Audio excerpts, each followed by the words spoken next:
Hello student, this is Anupam Gambhir and you are watching Anupam English classes. Student, आज के इस video lecture में class 12 English Flamingo book से chapter 1 the last lesson, जिसका part 1 हम पहले प्रीवियस व्यू में कवर कर चुके हैं। तो आज इसका पार्ट 2 स्टार्ट करते हैं। पेज नंबर 5 से paragraph, while I was thinking of all this I heard my name called. Franz, जो कि इस स्टोरी के नरेटर हैं, कह रहे हैं कि जैसे ही मैं इन सब बातों के बारे में सोच रहा था तो मेरा नाम पुकारा गया। क्यों पुकारा गया? It was my turn to recite, क्योंकि मेरी बारी आ गई थी सुनाने की। क्या सुनाना था? पार्टिसिपल का टॉपिक। उनके टीचर ने उनको वर्क दिया ना था कि आप याद करके आना, आपसे पार्टिसिपल सुनेंगे। What would I not have given to be able to say that dreadful rule for the participle although? आज कह रहे हैं कि मैंने क्या नहीं किया वो पार्टिसिपल के रूल सुनाने के लिए कि मैं अपना पूरा एफर्ट लगा दूं और मेरे से कोई भी मिस्टेक ना हो। बिना कोई मिस्टेक किए हुए मैं पार्टिसिपल को तेजी से, जोर जोर से और क्लियर तरीके से समझा दूं। But I got mistake up on the first word and stood there, लेकिन पहले ही वर्ड में मेरे से मिस्टेक हो गई। मैं कंफ्यूज हो गया और मैं वहाँ खड़ा रहा। Holding on to my desk, अपना डेस्क पकड़ के मैं खड़ा हो गया। My heart beating and not daring to look up, और मेरी हार्ट बीट भी इस समय चल रही थी और मैं कुछ भी नहीं सुना पाया। आई hair M Hamel say to me I would not scold you, मैंने सुना कि एम हैमल जो हमारे टीचर हैं वो मेरे से कहते हैं कि मैं आज आपको नहीं डांटूंगा। लिटिल फ्रांस, मैं तुम्हें आज नहीं डांटूंगा। You must feel bad enough, तुम खुद ही अपने आप में बुरा महसूस कर रहे होगे। सी हाउ इट इज, अब सुनो ऐसा क्यों हुआ। Every day we have said to ourselves, प्रत्येक दिन हम अपने आप से कहते रहे, वाह I have plenty of time, हाँ हमारे पास बहुत टाइम है। I will learn it tomorrow, हम कल याद कर लेंगे। And now you see where we have come out, अब तुम देख रहे हो ना कि अब हम कहाँ आके खड़े हो गए हैं। That's the great trouble with the else's, लेकिन ये जो परेशानी है ये पूरे एल्सिस के साथ है। She puts of learning till tomorrow, ये जो एल्सिस है यहाँ के सभी लोग कल पे अपना काम टाल देते हैं। Now those fellows out there will have the right to say to you how is it you pretended to be Frenchman and yet you can neither speak or nor write your own language।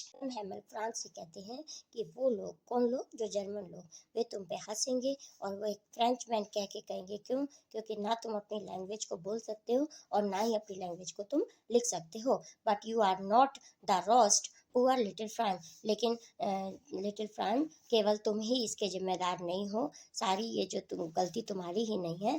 We have all a great deal to reproach ourselves with, reproach की meaning होती है blame. हम सब की great गलती है, यानी कि अपने आप, हम सबका ब्लेम, सब पे ब्लेम लगाते हुए कहते हैं, your parents were not anxious enough to have you learn, तुम्हारे पेरेंट्स ने भी तुम्हें एक्साइट नहीं किया कि तुम आगे अपनी पढ़ाई करो। एनर्जिशियस की मीनिंग होती है वरीड, यानी कि तुम्हारी पढ़ाई को लेके तुम्हारे जो पेरेंट्स हैं वो भी दुखी नहीं हुए। They prefer to put you to work on a farm और एट द मिल्क, उन्होंने ये दे किन के लाया? फ्रांस के पेरेंट्स के लिए। पेरेंट्स की बात करते हुए कह रहे हैं कि उन्होंने भी तुम्हें फार्म पे और मिल में काम करने के लिए लगा दिया, so as to have a little more money, जिससे कि वे और अधिक पैसा कमा सके। एंड आई, और मैं, I have been a blame also, मैं अपने आप पे भी ब्लेम करता हूँ। Have I not often sent you to water my flowers instead of learning your lesson, मैंने तुम्हें अपने लेसन पढ़ने की बजाय अपने पेड़ पौधों में पानी लगाने के लिए, फ्लावर्स में वॉटिंग करने के लिए तुम्हें मैं भेज देता था। And when I wanted to go fishing, और जब मैं फिशिंग के लिए जाना चाहता था, did I not just give you a holiday, तो क्या मैं तुम्हें हॉलीडे पे नहीं भेज देता था? तुम्हें हॉलीडे नहीं दे देता था तब मैं? Then from one thing to another M Hamel went on to talk of other French language, saying that it was the most beautiful language in the world। ये सब बातें समझाते हुए फ्रेंच लैंग्वेज के बारे में जो एम हैमल है, फ्रांस के टीचर, वो कहते हैं कि ये जो फ्रेंच लैंग्वेज है वो संसार की सबसे सुंदर लैंग्वेज है। मैप में भी हम देख सकते हैं जिस पे टिक लगा हुआ है, ये वो 2 डिस्ट्रिक्ट हैं जो जर्मन के कब्जे में आ गई थी युद्ध के बाद। Language in the world, the clearest, the most logical, that we must guard it among us and never forget। France के teacher M Hamel French language की खूबियाँ बताते हुए कहते हैं कि ये संसार की सबसे अच्छी लैंग्वेज है, क्लियरेस्ट लैंग्वेज है और मोस्ट लॉजिकल है। लॉजिकल की मीनिंग स्टूडेंट होती है according to reason.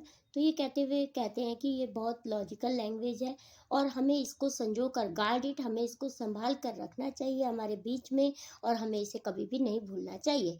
Because when a people are enslaved, और जब कभी भी हम किसी के गुलाम हों, as long as they hold fast to their language, तो वो अपने लैंग्वेज के बल पे ही बच सकते हैं। It is as if they had the key to their prison, और वो उनके जेल से बचने की है। अर्थात लैंग्वेज की इम्पोर्टेंस को बताते हुए कहते हैं कि जो तुम्हारी लैंग्वेज है वो तुम्हें किसी की भी गुलामी से बचा सकती है। I was amazed to see how well I understood it. मैं ये देख के, अमेज्ड का मतलब शॉक्ड, मैं ये देख कर बहुत ही चौंक गया कि आज मैं किस प्रकार से कितने अच्छे तरीके से सब समझ पा रहा हूँ। All he sad seemed so easy, so easy. जितना भी वो पढ़ा रहे हैं, जितना भी वो हमें बता रहे हैं, कितनी ईजी तरीके से मैं समझ पा रहा हूँ। I think too that I had never listen so carefully, और मैं ये भी सोच रहा था कि ऐसे इससे पहले इतना केयरफुली मैंने कभी भी उनको नहीं सुना। And that he had never explain everything with so much patience, और वो हर चीज़ को बहुत ही पेशेंस के साथ समझा रहे थे। It seemed almost as if the poor man wanted to give us all he knew before going away। मुझे ऐसा प्रतीत हो रहा था कि पुअर मैन किसके लिए आए स्टूडेंट? उनके टीचर एम हैमल के लिए। वो सोच रहे हैं, जो फ्रांज है, नरेटर हैं स्टोरी के, वो सोच रहे हैं कि ये बेचारे जो हमारे ये टीचर हैं, उनके लिए पुअर मैन यूज़ किया उन्होंने, कि जो पुअर मैन यानी कि जो हमारे टीचर हैं, वो जाने से पहले लगता है कि हमें सब कुछ बता देना चाहते हैं। And to put it all into our heads at one stroke, और एक ही पल में, एक ही बार में सब कुछ वो अपना जितना भी उनका ज्ञान है वो हमारे हेड, हमारे सिर में डाल देना चाहते हैं। After the grammar we had a lesson in writing. Grammar के बाद हमारा राइटिंग का लेसन आया। That day M Hamel had new copies for us. इस दिन एम हैमल जो हमारे टीचर है वो हमारे लिए नई कॉपियाँ लाए थे।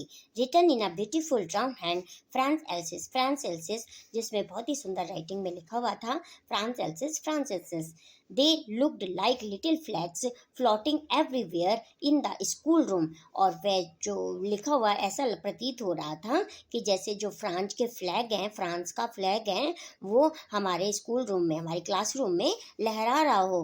हंग from the rod at the top और आवर डेस्क, और हमारे डेस्क के ऊपर एक रॉड से टंगे हुए ऐसे उनको प्रतीत हो रहा था कि जो फ्रांस के झंडे हैं वो हमारे क्लासरूम में डेस्क के ऊपर टॉप पे लगे हुए हैं और वो लहरा रहे हैं। You ought to have seen how everyone set to work. तुम आइडिया लगा सकते हो कि प्रत्येक व्यक्ति किस प्रकार से अपना सेटिंग से बैठ के अपना कार्य कर रहे थे। And how quiet it was, और वहाँ पे बहुत ही शांति थी। The only sound was the scratching of the pens over the paper. केवल एक ही साउंड आ रही थी, पेन और पेपर के लिखने की स्क्रैचिंग की साउंड आ रही थी सिर्फ। वन सम बीटल्स फ्लू इन, और कुछ समय में कुछ बीटल्स, एक इंसेक्ट होती हैं, अंदर आ गई। But nobody paid any attention to them, लेकिन किसी भी व्यक्ति ने उन पर ध्यान नहीं दिया। नॉट इवन द लिटिलेस्ट वन, जो छोटे छोटे लोग भी थे उस क्लास में बैठे हुए, छोटे बच्चे भी थे, उन्होंने भी ध्यान नहीं दिया बीटल्स पे। Who worked right on tracing their fish hooks, और जो कि अपने फिश हुक्स को ड्रॉ कर रहे थे अपने पेपर पे, as if was French too. वो भी ऐसा लग रहा था कि ये भी फ्रेंच है, यानी कि जो हुक को वो ड्रॉ कर रहे थे ना बच्चे, उसको ड्राइंग को देख के भी ऐसे ही प्रतीत हो रहा था कि ये भी फ्रेंच भाषा ही लिख रहे हैं।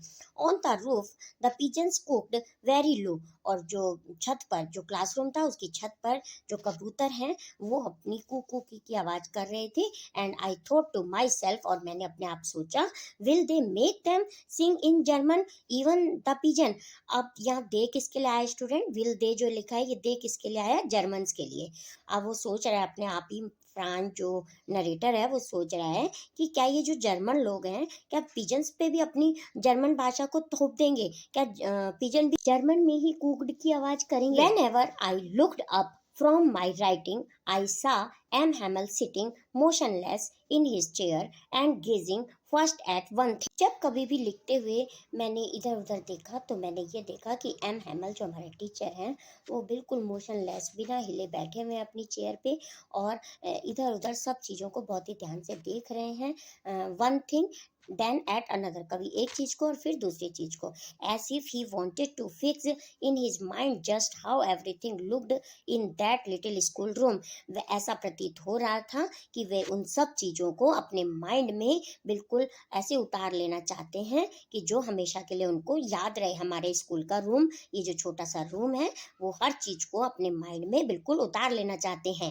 Fancy for 40 years he had been there in the same place. सोचो कि वो जो 40 साल से एक ही जगह पे काम कर रहे थे, कार्यरत थे, यानी कि हमारे 40 साल से इस स्कूल में पढ़ा रहे थे। With his garden outside the window and his class in front of him, और जो विंडो के बाहर जो गार्डन है और जो हमारी क्लास है, जस्ट लाइक दैट, वो बिल्कुल वैसी ही है।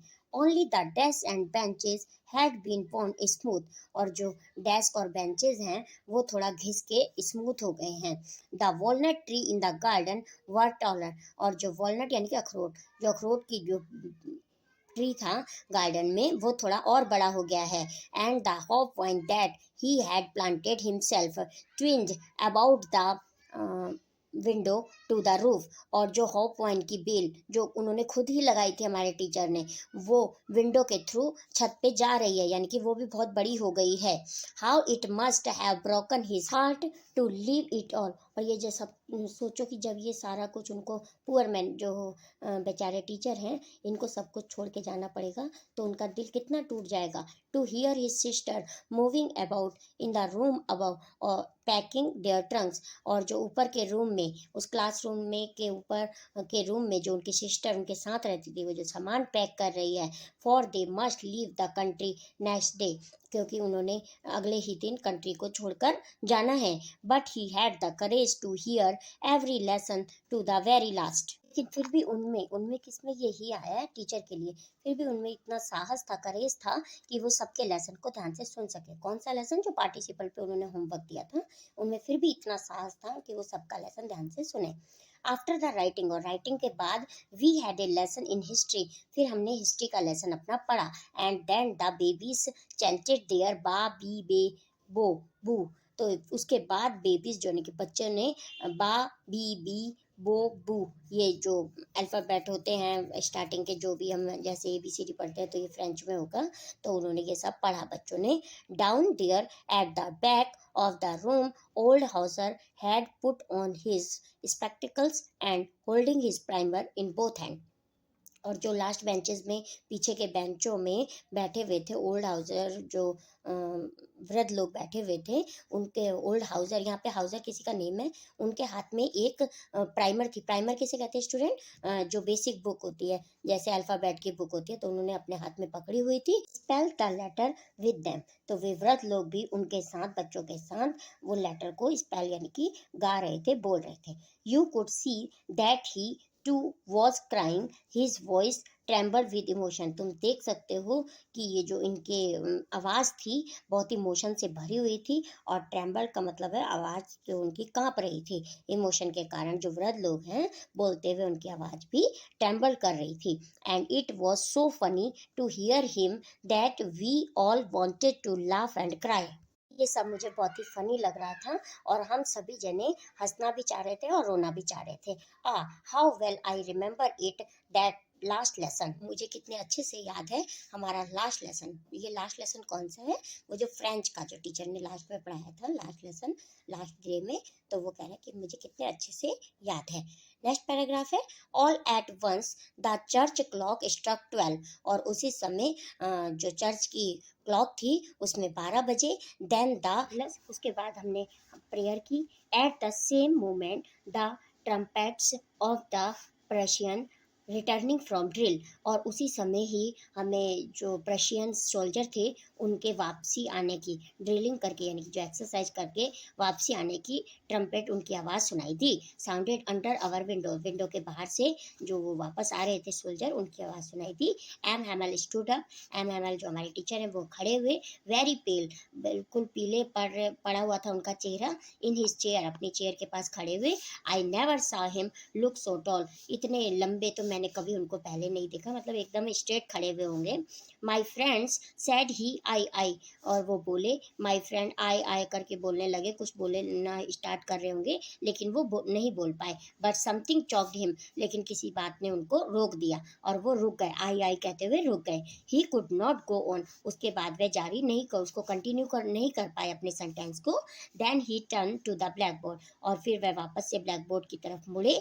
टूक अ पीस ऑफ चॉक, एक चौक का टुकड़ा उठाया, and bearing on with all his might he wrote as large as he could, और पूरी स्ट्रेंथ के साथ जितना बड़ा वे लिख सकते थे उन्होंने लिखा, वी विल लव फ्रांस। इसमें इसका मतलब होता है long live France. And he stopped and leaned his head against the wall, और उसके बाद वे रुक गए और उन्होंने अपना सर दीवार के साथ झुका दिया, चिपका के दीवार के साथ सटा के झुका दिया अपने सिर को। एंड विदाउट ए वर्ड, और बिना कोई वर्ड बोले, he made a gesture, gesture की मीनिंग होती है स्टूडेंट साइन या सिग्नल बनाना, to us with his hand, और अपने हाथ से उन्होंने हमें एक सिग्नल दिया, हाथ से इशारा किया।